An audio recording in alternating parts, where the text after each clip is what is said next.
One of the most common misconceptions in real estate is the idea that all homes can be compared using the price per square foot method. So we're going to break this down today.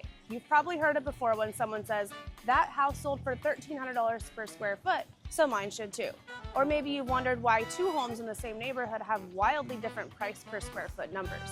Seems like a straightforward way to compare values, right? Actually, it's not that simple, and here's why. Price per square foot is a misleading metric. On the surface, price per square foot is easy to calculate. Take the sales price, divide by the square footage, and you get a number. But that number only tells a tiny part of the story. The reality is, price per square foot is only meaningful when you're comparing two homes that are extremely similar in size, condition, layout, lot, and location.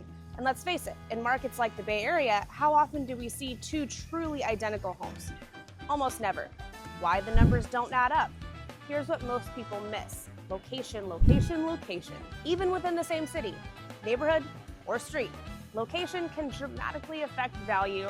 A home with a view on a quiet cul-de-sac or closer to top schools will command a higher price per square foot than one without those features. Conditions and upgrades as well. A newly renovated home with high-end finishes is not the same as an original condition property, even if they're the same size.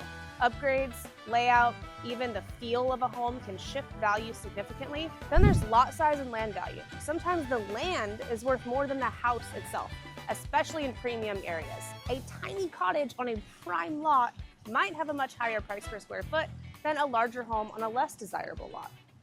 So home size isn't linear. Here's a big one. Larger homes almost always sell for less price per square foot than the smaller homes. Why?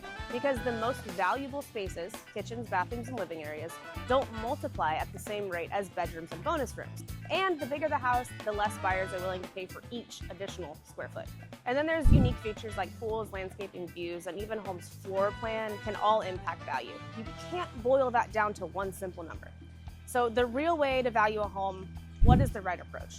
Price per square foot is a starting point, and it's a quick snapshot. But to truly understand a home's value, you need to look at the whole picture.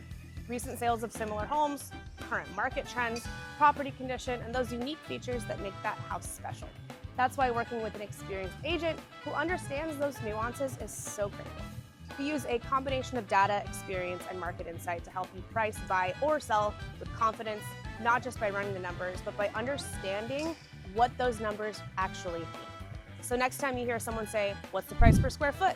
Remember, there's a lot more to the story. If you want a real value, let's talk. I'm Shannon Ellison, here to educate and navigate, not speculate and fabricate. And I'll see you guys next week.